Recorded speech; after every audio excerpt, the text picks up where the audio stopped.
Good afternoon, and welcome back to A Glimpse of the Feminine. It's been a couple weeks since I've recorded. Boy, having a job again was just threw me for a loop as far as being able to schedule and getting everything done that I needed to get done, working with middle schoolers. By the end of the school day, I was about brain dead. And I thought, well, I'll get used to it. And talking with the other staff, they were like, no, this is just the way it is.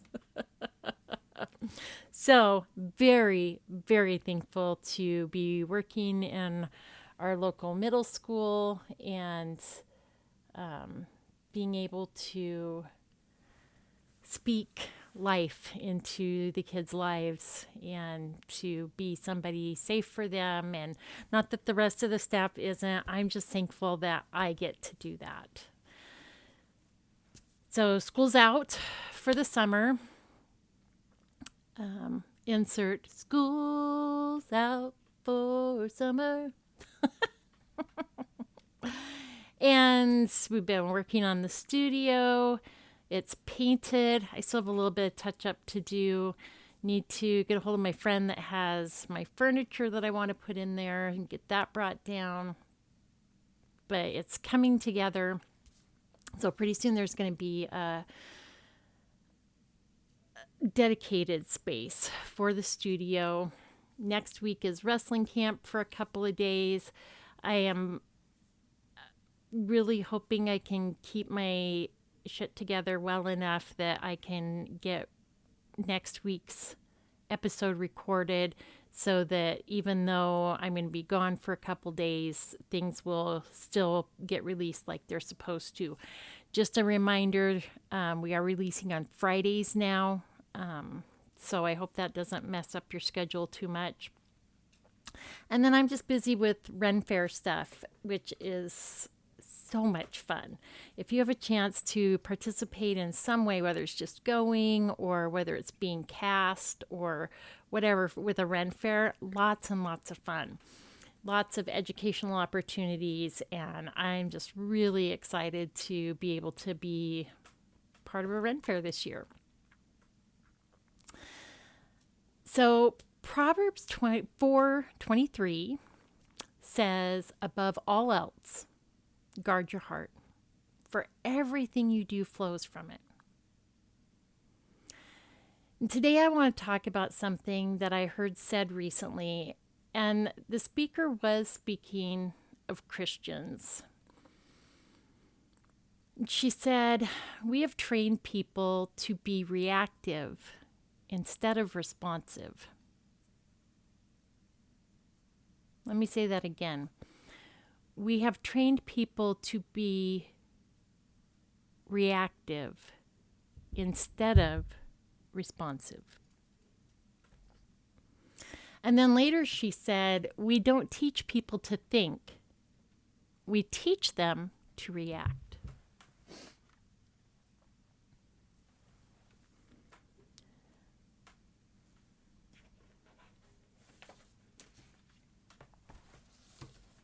I'm sorry. I'm like, oh, I should actually say her name.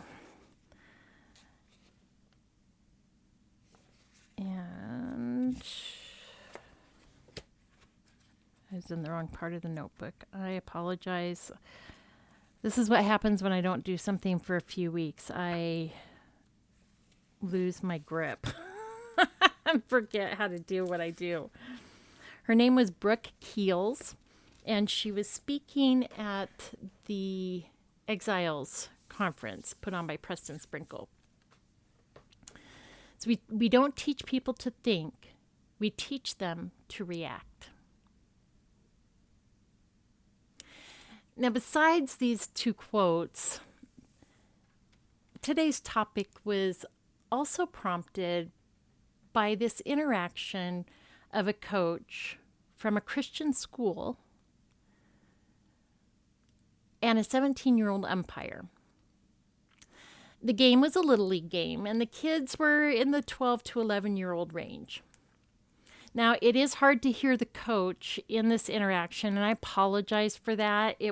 Somebody was obviously at the game recording it, and the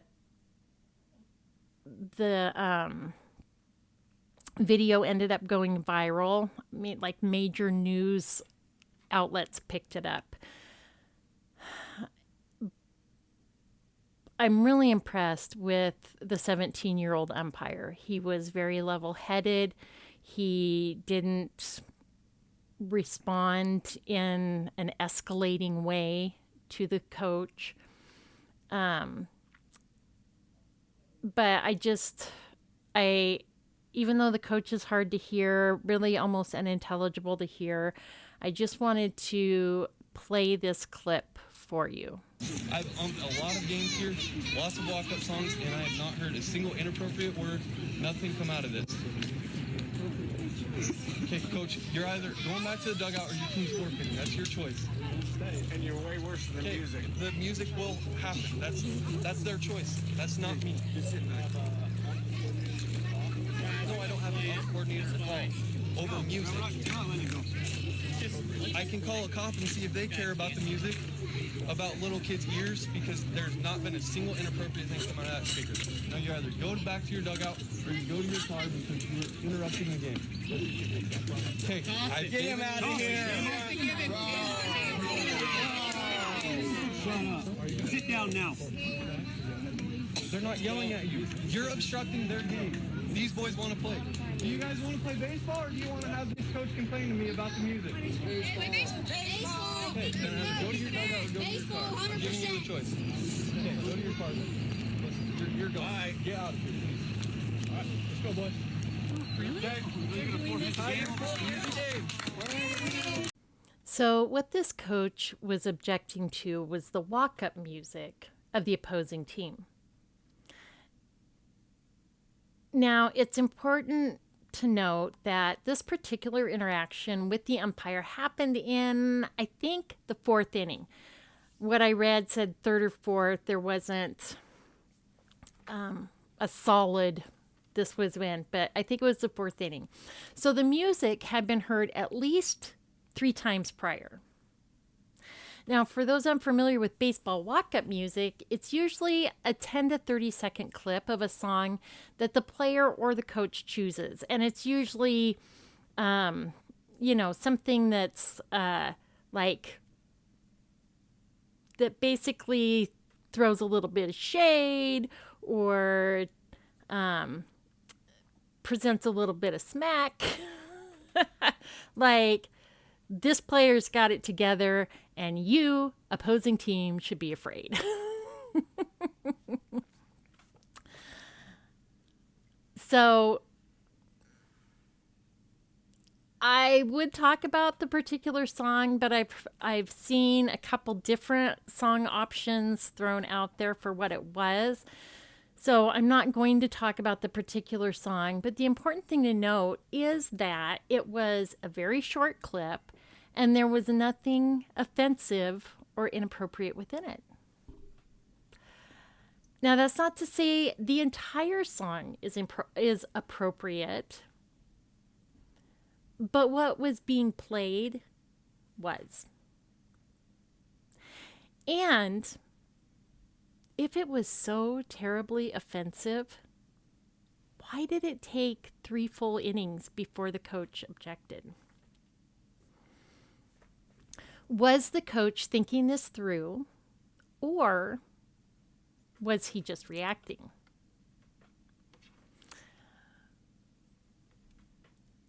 If nothing inappropriate was being played, and it wasn't, or it wouldn't have been played at a Little League game, then it wasn't about appropriateness. If it took 3 times of hearing it before finally objecting, it wasn't about protecting the kids. I actually don't know, but I envision like all these parents Googling the song lyrics and then telling the coach, this is really inappropriate. You need to do something about this.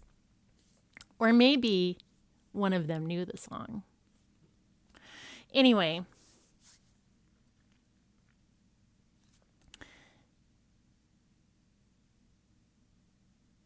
if it was about actually protecting the kids, he would have objected the first time it was played. And he could have called a timeout to discuss the concerns with the other coach, if this was about what the kids were being exposed to. But I don't think it was. Christians are conditioned, they're taught to react and not think things through. And this was evidenced by the coach's unwillingness to listen to the umpire and to take it up with the opposing coach after the game was over, which is what the umpire suggested. Take it up later.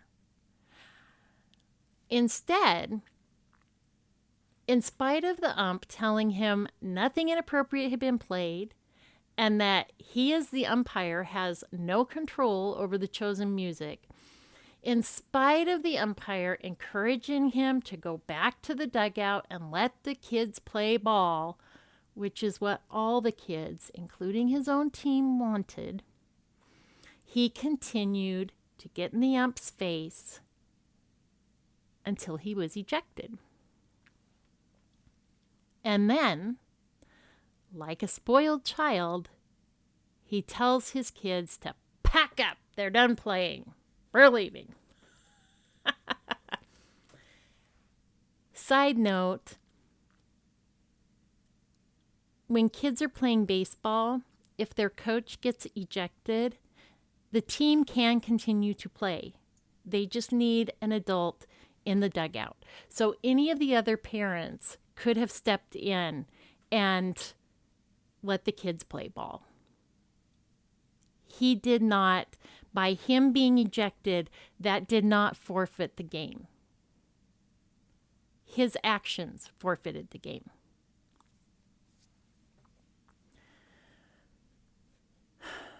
So where's the thoughtfulness? In his reactionary behavior, he's teaching his team extremely poor sportsmanship, arguing with an official over a non-issue. And what is he teaching them about authority? Because the coaches on a team, no matter the sport, are under the authority of the umpires or the refs or whoever the officials are. They're the officials. And so, in a very real way, the coaches are under their authority because they have to abide by what the officials say, right? So, he's arguing with an official over a non-issue. He's continuing to argue after being told by the ump, I'm not the correct person to address with this issue, with this concern. And he does that until he's ejected from the game. Then, instead of just quietly leaving and letting his kids continue their game, he pulls them from the field and forfeits the game. And though certainly far less important than what he's actually teaching his team, he's made such a spectacle of himself. He's part of a viral video. Though let's be clear, it's not gone viral because of him. It's gone viral because of how well the teenage umpire handled himself in the face of belligerent absurdity. He doesn't look like a concerned coach. He looks like a self-righteous ass trying to show everyone at the game how holy and righteous he is.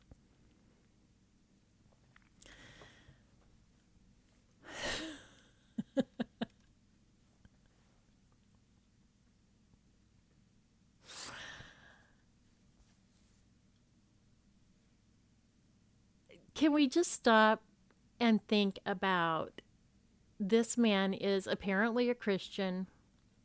He's representing a Christian school, and he's behaving like he's behaving. Like, how well does that represent your Lord? Now, I used to be like this.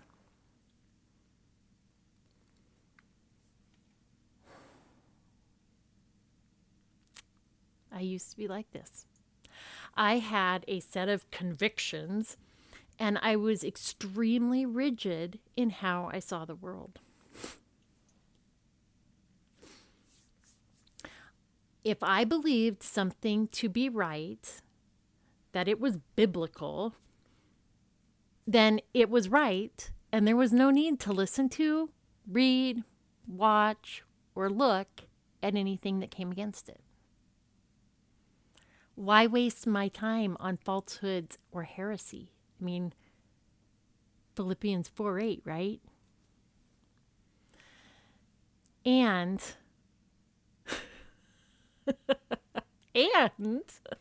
I thought I was a critical thinker. But I didn't think about any of it. I just believed and reacted.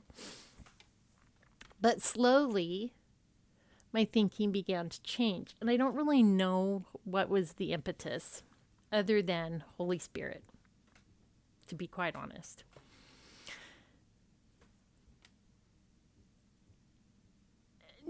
Just so I don't give you a whiplash, I am kind of switching, like we're staying with the same topic, but we're going to move away from the baseball game. So in 2010, Disney released their animated version of Rapunzel.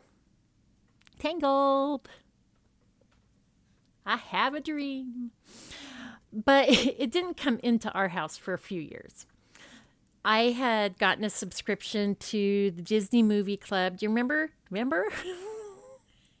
Am I aging myself? Yes, I am. Do you remember when you bought movies by mail order? So we had a subscription to the Disney movie thing. And at the time I subscribed, my daughters were teen tween ages. And my youngest boy was enthralled with Disney princesses. Like, I don't even know how little he was, but from the time he was itty bitty, he loved the princesses. So as I looked at the reviews for Tangled, the conservative Christian reviews,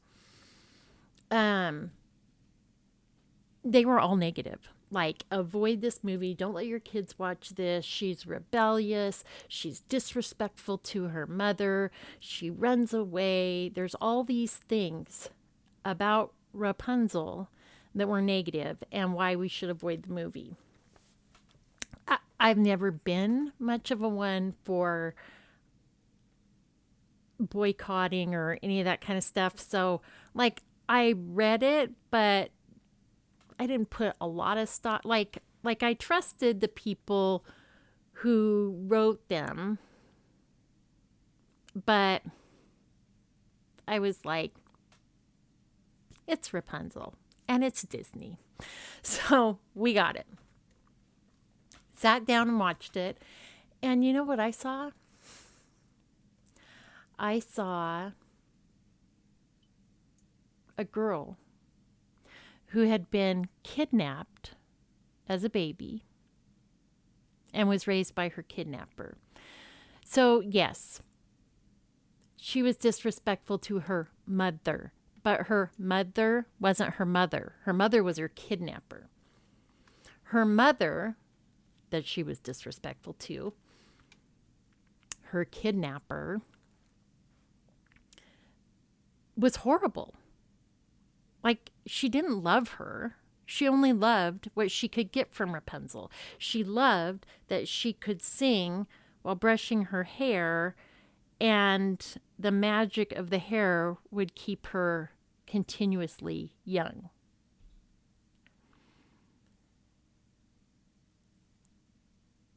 Her mother kept her locked up in a tower and lied to her. Her mother was horrible. The things she said to Rapunzel were horrible. And then she would laugh it off and tell her how much she loved her. Her mother would gaslight her. And I was horrified. Like, where was all that in the conservative reviews of Rapunzel? Of Tangled? Where was it? That was all ignored. All the reviews were focused on was Rapunzel and her behavior, but totally ignored the whole circumstance of her life.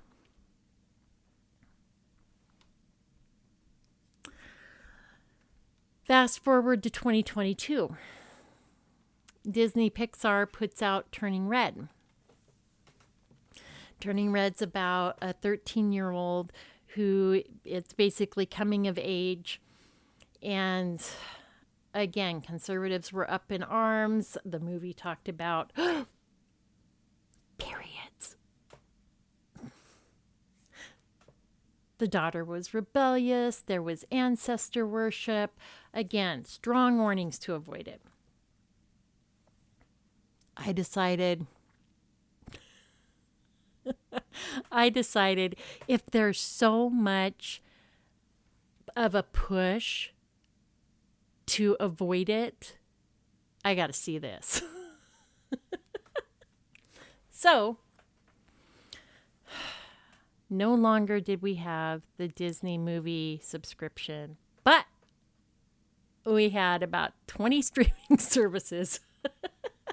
Not quite that many. But anyway, so I sit down with my younger boys, and we watch Turning Red. So, yes, there was ancestor worship. Because you know why? It was depicting a different culture that has ancestor worship. It wasn't proselytizing ancestor worship. It was just depicting it as part of their life, because it was. Periods. Oh my gosh. It was part of the movie. Not a very big part, a really embarrassing part, especially since one actually wasn't happening. But you know what? Periods are part of life. And even boys need to know about them. It showed a mother who loved her daughter very much, but was absolutely oblivious to who she was. And who more than once, in huge ways, publicly humiliated her daughter. Was the daughter rebellious? Yes. She's 13 years old. How many 13-year-olds do you know that don't act out in some sort of rebellious way? That don't test the limits? That don't lie or deceive to try to get what they want if they've been told no? Am I condoning that behavior? No, I'm not. But these things are not unknown to any parent or child.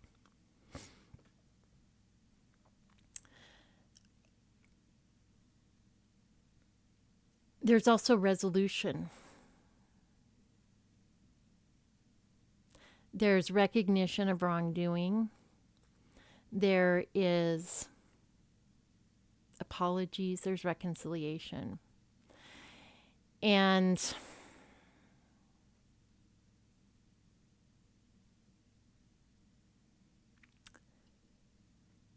I sat with my boys, and as we watched it, They asked some questions and I would answer them and I would ask questions.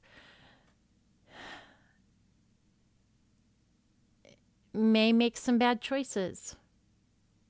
And I said to them, do you think that was a good thing to do? Was that the right choice to make? We had conversations throughout the movie. Not like long, drawn-out conversations. They were young. But we talked about some of the bad choices that were made. I let them think it through. Because here's the thing. Our kids live in this world, no matter how hard we try to shelter them from it. And even if you completely shelter them from every bad thing ever, they will still sin. They will still make bad choices because they're human. And that's our lot in life. They're still going to hear cuss words, maybe from Christians. They're still going to hear inappropriate jokes. They are still going to hear music with questionable lyrics. They're going to be confronted with bad behavior, with people living lifestyles we deem bad or sinful. If all we do is react, then we are not teaching them to think.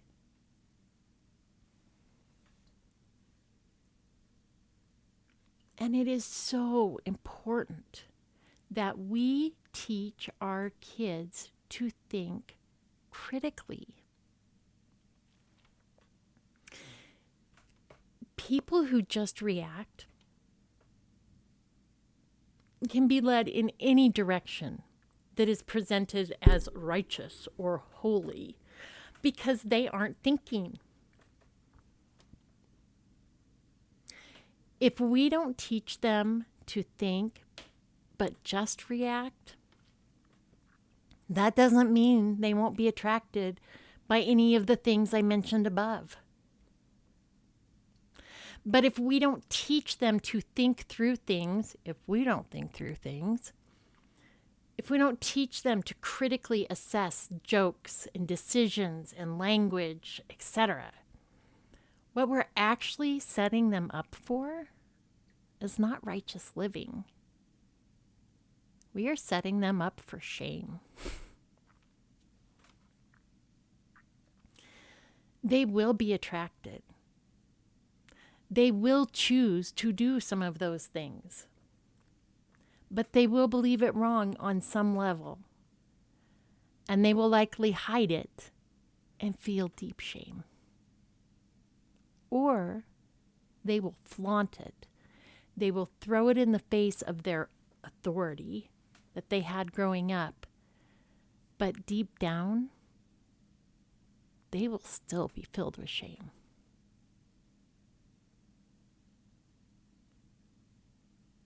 Is that what you want for your kids? Is that what you want for you?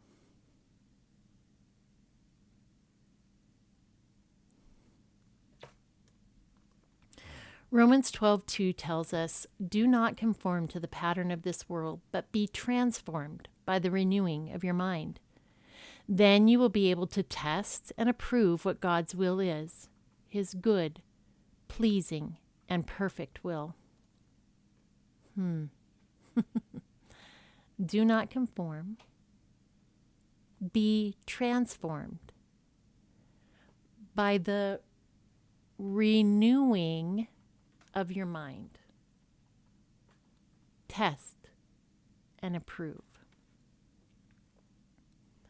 All of that implies thought. Are you thinking? All too often, we look at that verse and assume the pattern of this world that we are not to conform to is out there. But if we were honest with ourselves, the pattern of this world we should not conform to is the culture within the church. Reactionary, judgmental, hateful, obstinate, belligerent, prideful.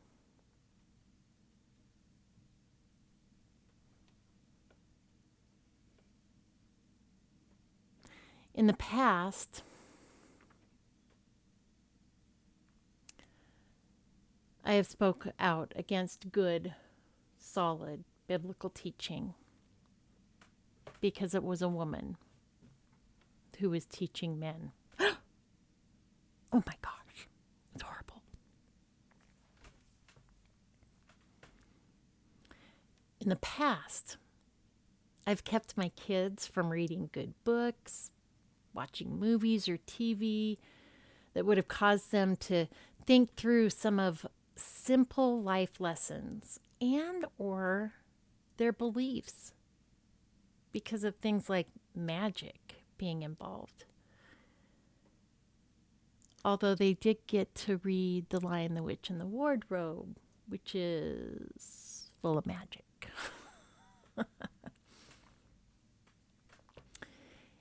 In the past,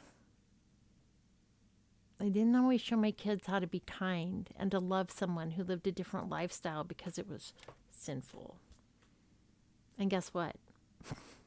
We all live sinful lives.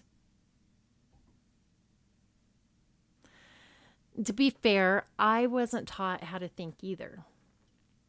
Being reactionary is generations deep in the church. Thinking is dangerous. It makes people uncomfortable because you might come to a different conclusion than I do. And maybe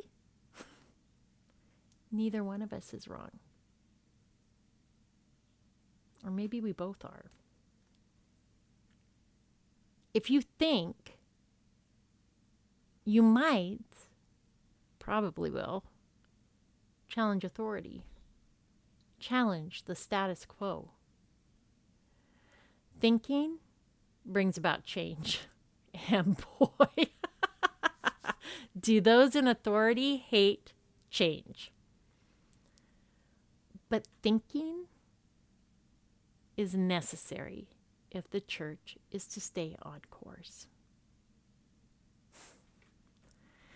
Being reactionary has led to the Christian nationalist movement co-opting the faith of many good people for political gain. Being reactionary has led to Jews being sent to concentration camps and mass murdered. Being reactionary has led to Japanese citizens, American citizens of Japanese heritage, being held in internment camps in our own country. Being reactionary has led to people seeing Christians as nothing but hateful hypocrites. Being reactionary has led to books being banned or burned.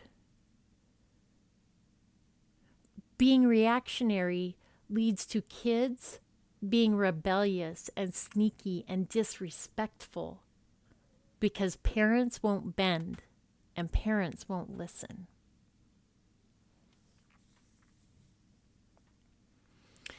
Being reactionary leads to isolation and hardships because we know that we can't share what's going on in our lives with our church family because we'll be met with judgment rather than love and support. Being reactionary leads to women being coerced into staying in abusive relationships by church leadership because marriage is sacred above all else. Being reactionary leads to a little league team being forced to forfeit a game over their coach being ejected by the ump. And that's just a short list. What of any of that sounds like Jesus?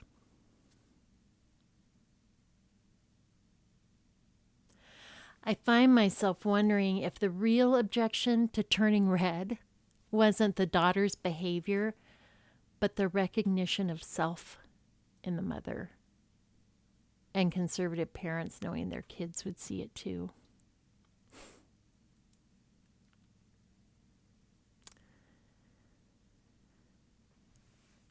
How do we teach something we ourselves have not been taught? Well, by being honest with our kids. Hey, this is new to me, and I'm just figuring it out. But I want us both, or all, depending on how many kids, to be able to think through things.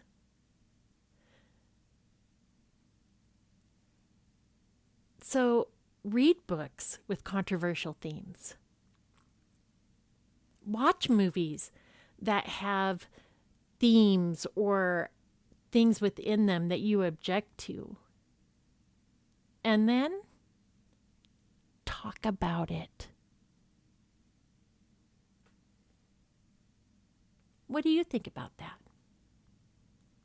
Was that a good choice by that character? What would you have done differently? And don't just talk about the negative. Talk about the positive as well.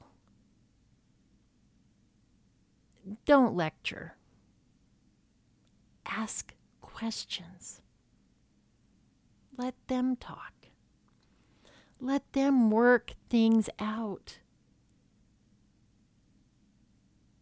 Direct them by questioning.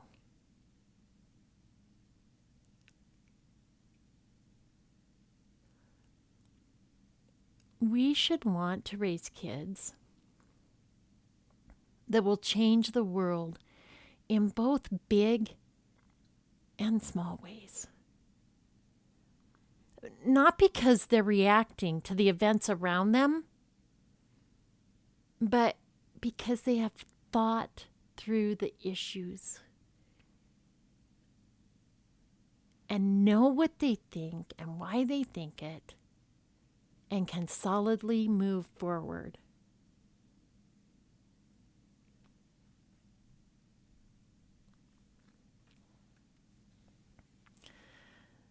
Finally, brothers, whatever is true, whatever is honorable, whatever is just, whatever is pure, whatever is lovely, whatever is commendable, if there is any excellence, if there is anything worthy of praise, think about these things. Philippians 4:8. Until next time, take care.